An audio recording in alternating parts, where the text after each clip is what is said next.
Classificação indicativa. Livre para todos os públicos.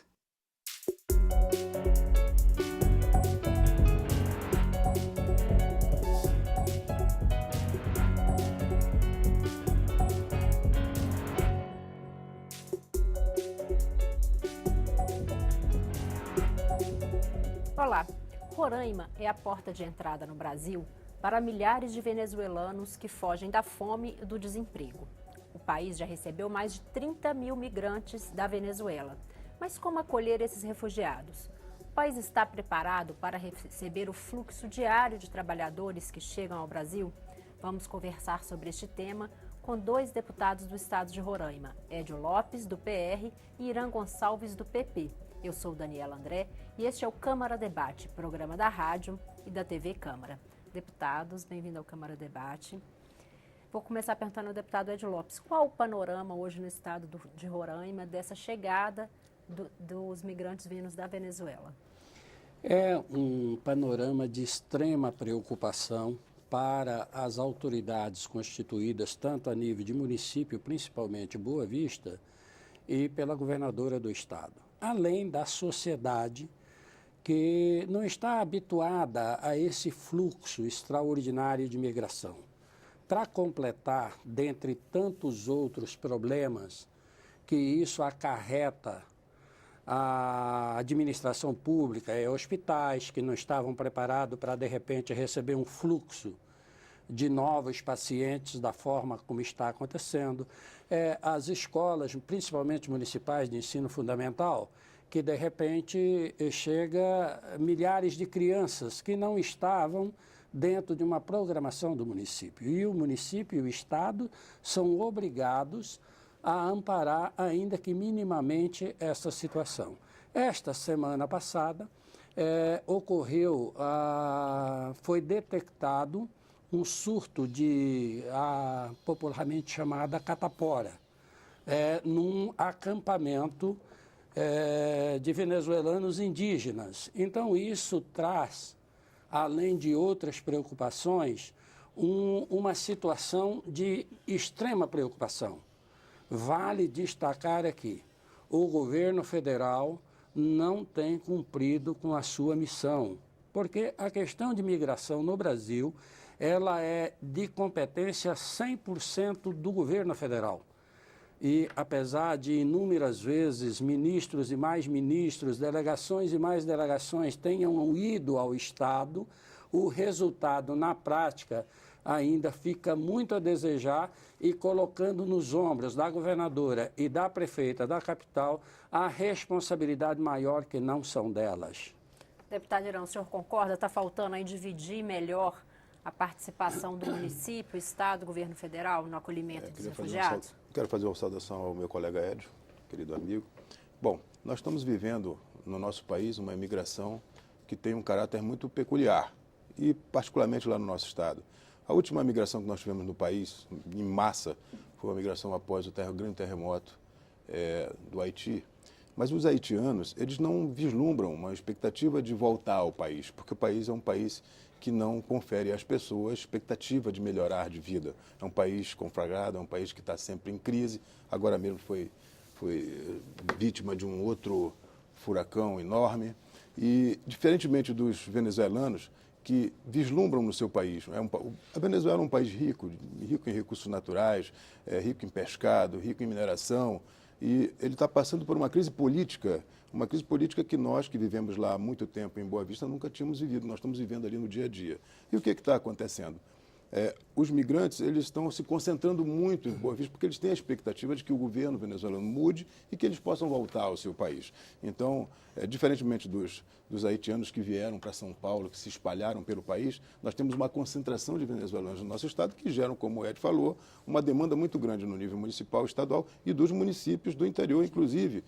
Para você ter uma ideia, no Amajari, nós tivemos uma reunião com o secretário de Saúde do Amajari 2 semanas atrás, houve um aumento de 100% de casos de AIDS no Amajari, porque nós temos ao longo da BR, temos uma reserva indígena, a Reserva São Marco, onde as pessoas que vêm da Venezuela e que também não são só pessoas que se inseriram no nosso sistema produtivo, são muitos índios uaraus que vêm E essa migração dá esse caráter peculiar a esse tipo de movimentação das pessoas entre os dois países. Os Uarau ficam a perambular no nosso estado e na nossa capital sem expectativa. Esse é um grupo indígena. É um grande grupo indígena que está migrando para lá. É uma migração diferente. Nós temos grandes migrações no mundo, por exemplo, em Doha, no Catar, nós temos cerca de 3 milhões de imigrantes. A gente discutiu isso já nos Estados Unidos, em Harvard e tudo, que a nossa migração é uma migração completamente diferente. Os indígenas, eles não conseguem se inserir na nossa sociedade. Então, eles são muito mais vulneráveis e sofrem muito mais, não é, Ed? Então, com certeza. Nós estamos tendo uma crise humanitária de proporção gigantesca lá. Tem pessoas qualificadas, nós temos, inclusive, juízes federais que foram demitidos, que estão tocando saxofone nas ruas de Boa Vista. Nós temos médicos, engenheiros trabalhando nos serviços, em bares, restaurantes, músicos tocando, enfim. E isso está gerando também um conflito social no nosso estado e econômico, porque essas pessoas terminam vindo para o nosso estado trabalhando por um salário menor, e aí isso gera um certo desequilíbrio na nossa sociedade. Além do que, Edio, a nossa Polícia Federal, ela não tem condição de registrar o tanto de refugiados que chegam no nosso estado a cada dia. Então, para você adquirir o status de refugiado, você tem que ter um cadastro na Polícia Federal. E essas pessoas, ao não conseguirem se cadastrar, elas terminam utilizando subemprego, e as pessoas que as contratam estão também praticando um delito e são, às vezes, multadas pelo nosso Ministério do Trabalho, porque estão contratando pessoas que não estão regulamentadas no país. A situação é muito grave e eu acho realmente que o governo federal, de uma maneira geral, deve olhar com muito mais cuidado para essa questão. Um estudo do Ministério do Trabalho mostrou que a maior parte, bem mais que a metade, quase 80% dos venezuelanos que estão trabalhando estão no subemprego, como o senhor falou, em trabalho precário. Sim. Como conciliar isso, deputado? Esse desejo de permanecer em Roraima com a falta de capacidade no momento do Estado de receber um número tão grande, um impacto tão grande, como poderíamos conciliar isso? Nós precisamos analisar essa questão de diversos ângulos. Primeiro, os números oficiais, eles estão muito aquém, muito a menor do que o que nós verificamos na prática. Eu, deputado Irã, que viajamos o interior do Estado, que conhecemos o Estado, nós percebemos que os 30 mil migrantes que o governo federal insiste em ter como oficial está muito, mas muito menor do que a realidade. Nós temos aí alguns segmentos... Quanto o senhor estima? Eu diria que para cada venezuelano que procurou os órgãos oficiais, nós teríamos, no mínimo, 3 ou 4 outros que não procuraram. Chegar a 100 mil esse número. Exatamente. Talvez um pouco menos, eu não vou aqui exagerar esse número, mas que esse número é, no mínimo, 2 vezes maior do que o número oficial, nós não temos dúvida disso. É só pegar o índice de pessoas que procuram os postos de saúde, as escolas, enfim, esse número é muito maior. Nós temos aqui um segmento, que é aquele segmento que tem uma condição de conhecimento, de estudo melhor. Esse pessoal está procurando os órgãos oficiais, porque eles querem trabalhar aqui. Aqueles de menor conhecimento, aqueles não estão procurando, como os indígenas não estão procurando. E o deputado Irã falou aqui, falou bem sobre os índios Uarau. São índios que não falam nenhuma língua dos nossos indígenas, não falam o espanhol, muito menos o português. Então, imagine a dificuldade da nossa sociedade, dos nossos agentes de saúde, de educação, de assistência social, em fazer uma tratativa com um grupo indígena que tem uma língua totalmente diferente. Eles não falam sequer a língua dos nossos macuxis, ou apixanos, yanomamis e outros. Então, é um problema gravíssimo. O governo federal insiste, eu repito aqui, insiste em ir protelando uma decisão mais rigorosa nessa questão, de apoio ao governo do Estado. De maneira nenhuma queremos aqui passar, nem eu, nem o deputado Irã, e nem a sociedade do meu Estado quer passar uma situação de que nós temos qualquer espécie de xenofobia por essa migração. Não é isso. Nós vivemos e convivemos com os venezuelanos há muito tempo, há muito tempo. Acontece é que a situação no nível que está vai gerando conflitos sociais. Né? O índice de criminalidade na capital cresceu assustadoramente.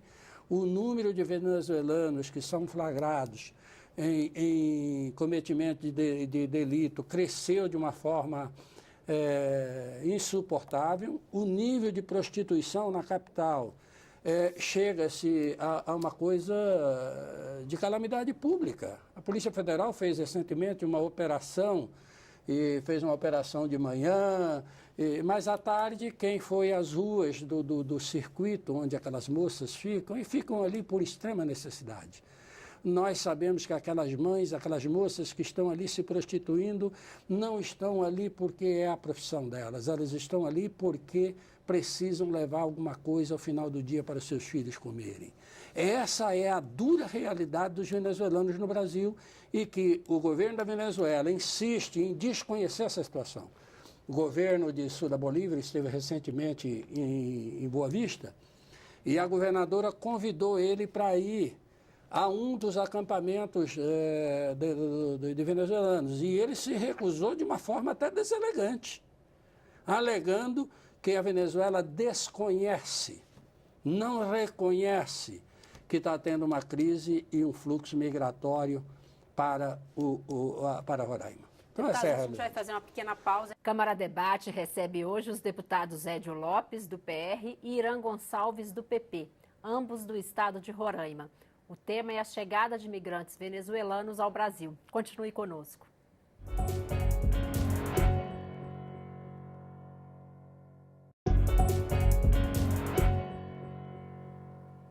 Câmara Debate está de volta. Nós estamos conversando sobre o acolhimento de estrangeiros no Brasil. Nossos convidados são dois deputados do estado de Roraima, Édio Lopes, do PR, e Irã Gonçalves, do PP. Deputado Irã, a gente falava sobre a participação da União no acolhimento a esses estrangeiros. O que pode ser feito para enfrentar essa crise que é emergente?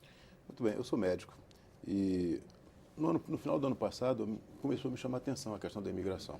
E nós solicitamos ao ministro Ricardo Barros que fosse à nossa fronteira, a Pacaraima, para ver a realidade.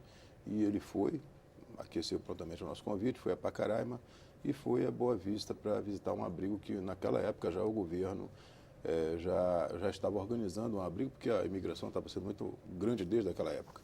E lá nós conseguimos mandar kits de diagnóstico, antimaláricos, porque também muitos brasileiros trabalham em mineração, em garimpos no estado do Bolívar, e lá começou a faltar medicação antimalárica. Então, esses brasileiros também voltavam para o Hospital de Pacaraima, que é uma cidadezinha pequena, e que, além de toda a população indígena que vive no entorno, tanto na reserva Raposa do Sol, como na reserva São Marcos, e a comunidade de Boa Vista, ficou sobrecarregado. O sistema de saúde, um hospital desequipado, e ele mandou equipamentos e material de diagnóstico, unidades de diagnóstico de malária, de STIs, uma série de coisas assim. E estamos mandando, inclusive, uma ambulância tipo SAMU para lá. Bom, e aí começamos a discutir essas questões. Naquela época também, e aqui eu vou fazer uma denúncia grave, naquela época eu fui com o ex-ministro Alexandre Moraes, e a governadora estava presente, quando eu denunciei a ele que quando o Hugo Chávez era presidente da Venezuela, ele criou uns conselhos comunais. Para quê? Para diminuir a força dos prefeitos eleitos e manter o poder. Então ele armou esses conselhos comunais com AK-47. Ele fez uma grande compra de AK-47 da Rússia e de aviões Sukhoi. E trouxe pilotos russos para treinar os venezuelanos e fez uma parceria militar com a União Soviética. Agora, esses membros dos conselhos comunais, eles estão passando fome também, porque o país está numa crise profunda. Só a gente que está lá e visita e sabe como é que é. Então, o que está acontecendo? Lá no nosso estado nós temos crime organizado, nós temos PCC, Comando Vermelho, Família do Norte.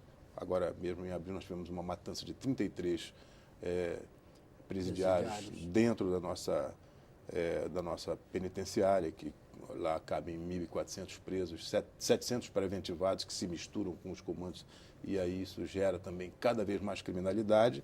E agora nós estamos encontrando naquela época que eu falei, estão vendendo a AK-47 no nosso estado para comprar comida. E agora estão pegando a AK-47 lá no nosso estado, e nós não tínhamos lá roubo de banco, nós estamos tendo explosão de caixa eletrônico, nós estamos tendo mobilização do crime organizado para fazer distúrbios na cidade, ameaças a autoridades. Quer dizer, é uma situação extremamente grave e, como o Ed falou, a subnotificação de imigração é muito grande, porque nós conhecemos lá, a fronteira é completamente permeável. Nós temos um postinho aqui e... São quantos quilômetros de fronteira com a Venezuela, aproximadamente, no estado? 17 quilômetros.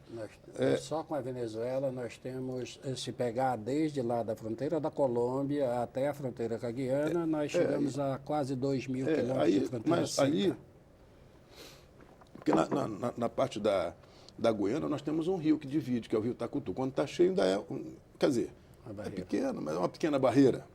Mas ali, nós temos ali na fronteira com Pacaraima e a Venezuela, a fronteira é seca e não tem mata. São savanas, são campos naturais. Então as pessoas transitam ali com a maior facilidade e sem nenhuma fiscalização. Então é uma questão de segurança nacional também, nós temos que olhar com muito carinho para isso, com muito cuidado, porque a questão do crime organizado está se agravando no nosso Estado, e isso já foi dito para o ex-ministro Alexandre de Moraes, que hoje é ministro supremo. Àquela época, eu tenho isso gravado, fiz essa denúncia, inclusive, num canal de televisão nacional, e nós estamos vivendo essa crise. O que acontece é que também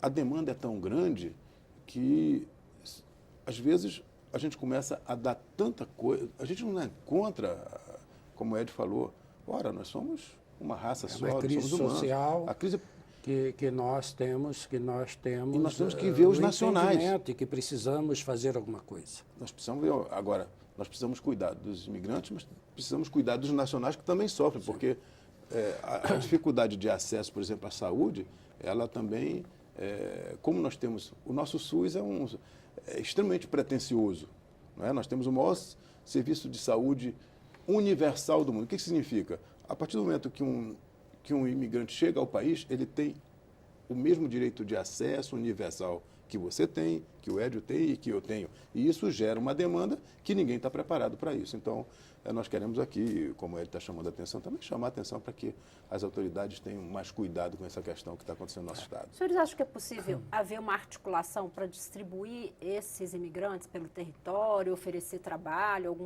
algum tipo de programa aí da União para tentar equilibrar um pouco? Veja bem, aí é onde nós chamamos a atenção da responsabilidade da União.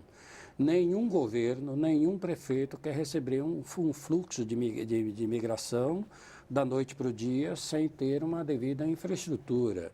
O governo federal é preciso assumir essa responsabilidade. O Irã falava a questão do crime organizado. O Exército brasileiro está fazendo patrulhamento nas estradas paralelas, estradas que só entram a pé ou de moto, e diariamente o Exército está apreendendo quantidades cada vez maiores de munições, de fuzis e de outros tipos de arma.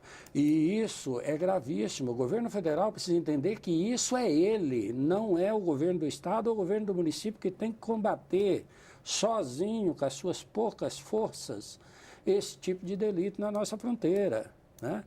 A Venezuela, nós que conhecemos a Venezuela e que era o nosso lugar de passarmos as férias, hoje nós vemos entristecido um país que era encantador, rico, com fartura, e nós vemos um país hoje onde falta papel higiênico, falta sabonete. Você vai no hotel 4 estrelas e lá no banheiro não tem mais um rolo de papel higiênico, tem alguns pedaços de papel higiênico já preparado pela camareira que fica ali. Esta é a crise da Venezuela. É uma crise gravíssima. O Chávez chegou a pegar o barril de dólares a 140 dólares, o barril de petróleo a 140 dólares. Hoje está na casa de 50 dólares. Quer dizer, a Venezuela criou, a exemplo do que o Brasil também fez, criou uma série de programas sociais e mais programas sociais para ser custeado com essa conta petróleo. Quando o petróleo caiu, o país foi à bancarrota. porque a Venezuela não produz outra coisa. Você pega 95% de todas as exportações da Venezuela é petróleo. Mais um pouquinho é pedras preciosas e ouro. Outro pouquinho é material químico que advém do petróleo. Quer dizer, você na balança comercial da Venezuela não existe, por exemplo, produtos primários da agricultura, da pecuária, não existe da indústria, não existe. Então a Venezuela sobrevive única e exclusivamente da sua conta de petróleo. O senhor falou de comércio exterior. Está tendo impacto também para o agronegócio e outros tipos de comércio de Roraima para a Venezuela? Olha, eu estava lembrando aqui de uma coisa interessante. Eu tenho alguns pacientes na minha clínica que fazem transporte de mantimento, de comida, de feijão, de arroz, de açúcar, que não tem isso na Venezuela. Então, quando eles entram na Venezuela para irem a Maturim, por exemplo, eles são protegidos pelo Exército, porque se eles forem sem a proteção do Exército, eles não conseguem chegar à Ciudad Bolívar, que são saqueados no meio da estrada. As pessoas saqueiam os caminhões, para você ver a crise que é. O nosso país, nosso estado está começando a produzir numa escala cada vez maior soja. Produzimos cerca de 30 mil hectares de soja esse ano. A expectativa é que aumentemos no próximo ano, porque nós temos também um problema de terras lá. Se criou o estado de Roraima, mas o estado ficou virtual, as terras ficaram na União. E nós estamos conseguindo aqui, com o trabalho de todos os parlamentares, tentar destravar. Aliás, tem alguns parlamentares de lá que atrapalham isso, mas outros estão tentando destravar. Mas com essa regularização progressiva, nós temos tido cada vez mais plantação de soja, algodão, milho, e a Venezuela seria um grande mercado para nós.